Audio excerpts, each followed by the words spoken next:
Hello everyone, welcome সিয়ারন।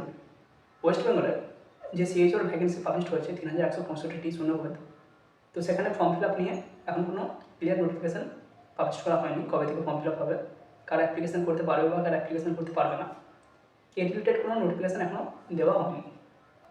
আপাতত আমরা যে নোটিফিকেশানটি দেখতে পেয়েছি সেটা কোনো ওয়েবসাইটেও নেই বা আমরা সরাসরি নোটিফিকেশানটি খুঁজে পাচ্ছি না।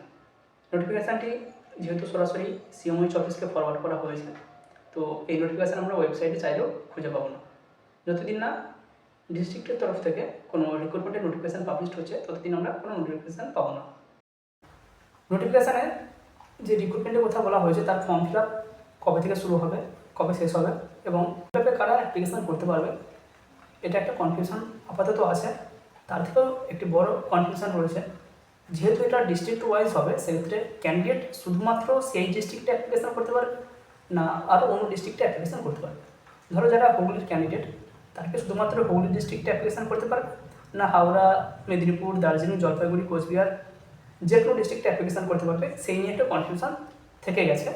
কারণ যদি আমরা নোটিফিকেশান একদম প্রথমেই লক্ষ্য করি, ওখানে বলাই রয়েছে যাতে লোকাল কোয়ালিফাইড ক্যান্ডিডেট বেশিভাবে অ্যাপ্লিকেশান করতে পারে, সেই জন্য এটা ডিস্ট্রিক্টের মারফত রিক্রুটমেন্ট প্রসেসটি কন্ডাক্ট করা হচ্ছে। এবং এই নোটিফিকেশানের সবথেকে যেটা বড় আপডেট রয়েছে, বিগত বছরগুলিতে state health and family welfare সমিতি তারা পুরো প্রসেসটা কমপ্লিট করতো বা কন্ডাক্ট করতো, পরীক্ষা হোক, সিলেকশন হোক, পুরো প্রসেসটা। কিন্তু এই বছর প্রতিটা ডিস্ট্রিক্ট ওয়াইজ আলাদা আলাদাভাবে ভ্যাকেন্সি পাবলিশ হবে, আলাদা আলাদাভাবে মেরিট লিস্ট তৈরি হবে, আলাদা আলাদাভাবে এক্সাম হবে এবং পুরো সিলেকশন প্রসেসটাই district health and family welfare সমিতির মারফত এটা হয়ে যাবে। তো এখানে সবথেকে বড় প্রশ্ন, টোটাল যে আমরা 3165টি ভ্যাকেন্সি দেখেছি, এই ভ্যাকেন্সির জন্য কোনো একজন ক্যান্ডিডেট অ্যাপ্লিকেশান করবে নাকি তার স্পেসিফিক ডিস্ট্রিক্টের জন্য যে ভ্যাকেন্সি অ্যালটেড রয়েছে সেই ভ্যাকেন্সির জন্য তাকে অ্যাপ্লিকেশান করতে হবে? তাহলে কিন্তু অনেকটাই সমস্যা হবে, কারণ একজন ক্যান্ডিডেট 3165 এই ভ্যাকেন্সির জন্য অ্যাপ্লিকেশান করলে তার যতটা না চান্স থাকবে তার তুলনায় তাকে যদি 100টা, 150টা বা 200টা সিটের জন্য লড়াই করতে হয়, সেটা কিন্তু অনেক বড় টাফ হয়ে যাবে। তো এটা নিয়ে আপাতত ক্লিয়ার কোনো নোটিফিকেশান নেই। নোটিফিকেশানে এটাই উল্লেখ রয়েছে যাতে লোকাল কোয়ালিফাইড ক্যান্ডিডেট বেশিভাবে অ্যাপ্লিকেশান করতে পারে সেই দিকে নজর দেওয়া হচ্ছে এবং তাই এটা ডিস্ট্রিক্টের মাধ্যমে পুরো প্রসেসটা কন্ডাক্ট করা হচ্ছে। সেক্ষেত্রে যতদিন না আমাদের নোটিফিকেশান বা আপডেট আমরা পাচ্ছি ততদিন এটা কেউ ক্লিয়ার কোনো কিছু বলতে পারবে না। তো এটা নাও হতে পারে, আবার হতেও পারে, যেহেতু এটা ডিস্ট্রিক্টের মাধ্যমে হচ্ছে। আবার এটাও হতে পারে অন্যান্য বছরগুলিতে যে রিক্রুটমেন্ট হয় সেক্ষেত্রে বেশিরভাগ ক্যান্ডিডেট তার ডিস্ট্রিক্টে বা হোম ডিস্ট্রিক্টে কোনো সাবসেন্টার চুজ করতে পারে না, সেই বেসিসেও এই বিষয়টা কন্ডাক্ট করা হতে পারে। এবার এটা যদি ডিস্ট্রিক্টের মাধ্যমে হয়ে থাকে এটা ক্লিয়ার উল্লেখও থাকতে পারে শুধুমাত্র ওই ডিস্ট্রিক্টের ক্যান্ডিডেট ওই ডিস্ট্রিক্টে অ্যাপ্লিকেশান করতে পারবে। কারণ কয়েকটা পোস্ট রয়েছে, যেমন NRC staff nurse, nutritional rehabilitation centre, এখানে যে স্টাফ নার্সের ভ্যাকেন্সি থাকে, এবং সিএইচএ কমিউনিটি হেলথ অ্যাসিস্ট্যান্ট, এই পোস্টের জন্য যে ভ্যাকেন্সি থাকে এখানে যারা অ্যাপ্লিকেশান করে তাদের জন্য ক্লিয়ার উল্লেখ থাকে অবশ্যই ওই ডিস্ট্রিক্টের পার্মানেন্ট রেসিডেন্ট হতে হবে তবে এখানে অ্যাপ্লিকেশান করতে পারবে। But NOHM, 15th finance commission, NHM, এখানে যে ভ্যাকেন্সিগুলো পাবলিশ হয় এখানে কিন্তু এটা উল্লেখ থাকে না। তাই একটা চান্স থাকছে, এটা উল্লেখ থাকতেই পারে শুধুমাত্র ওই ডিস্ট্রিক্টের ক্যান্ডিডেট অ্যাপ্লিকেশান করতে পারবে।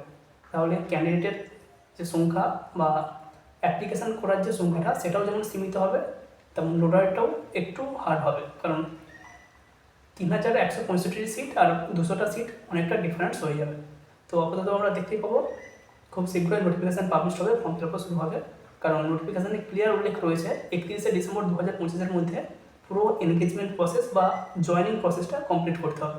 এবার কিছুজন ক্যান্ডিডেট 31শে ডিসেম্বর 2025-এর মধ্যেই জয়েনিং করবে, কিছুজন ক্যান্ডিডেট তার পরবর্তী সময়ে জয়েন করবে। কয়েকজন ক্যান্ডিডেটকে সিপিসিএইচের একটি 4 মাসের ট্রেনিং করতে হবে। তো কারা কারা এই 4 মাসের ট্রেনিং করবে সেটা নিয়ে আমরা আগেও বলেছি, আবারও বলছি, যে সমস্ত জিএনএম ক্যান্ডিডেট রয়েছে তাদের প্রত্যেককেই এই সিপিসিএইচ কোর্স করতে হবে। এছাড়াও যারা 2021-এর আগে বিএসসি নার্সিং বা পোস্ট বেসিক বিএসসি নার্সিং করেছে বা পাস আউট হয়ে গেছে 2021-এর আগে, তাদের প্রত্যেককেই এই সিপিসিএইচের 4 মাসের কোর্স করতে হবে।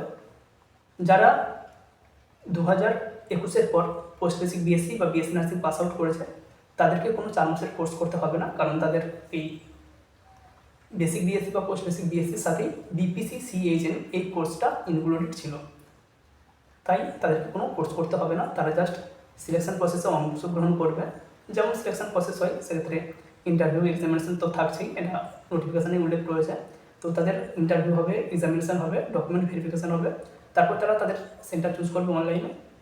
তাদের অনলাইন চুজ হয়ে গেলে তারা সিএইচও হিসেবে কাজ করতে পারবে। এবং যেমন স্যালারি 20,000 টাকা ফিক্সড পার মান্থ এবং 5,000 টাকা পিএলআই, যেমন কাজ করবে পারফরমেন্স লিঙ্ক ইনসেন্টিভ, এই বেসিসে তারা 5,000 টাকা প্রতি মাসে পাবে।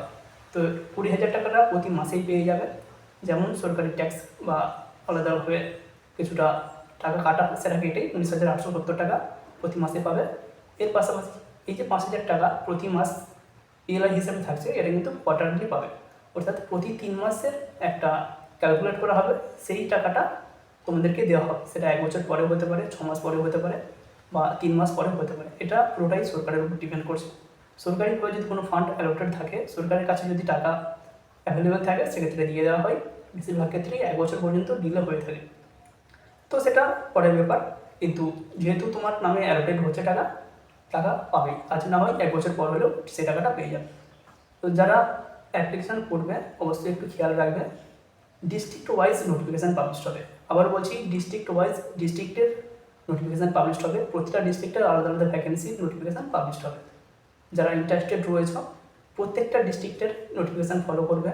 www.wbhealth.gov.in এই ওয়েবসাইট ফলো করতে পারো। যারা হাওড়া ডিস্ট্রিক্টে রয়েছে healthyhaura.gov এই ওয়েবসাইট ফলো করতে পারো, কারণ হেলদি হাওড়া ওদের একটি নোটিফিকেশান দেওয়া হয়, ওদের সেপারেটলি নোটিফিকেশান দেওয়া হয়, বা সেপারেট যে ওয়েবসাইট রয়েছে সেই ওয়েবসাইটে ফর্ম ফিল আপ করতে বলা হয়।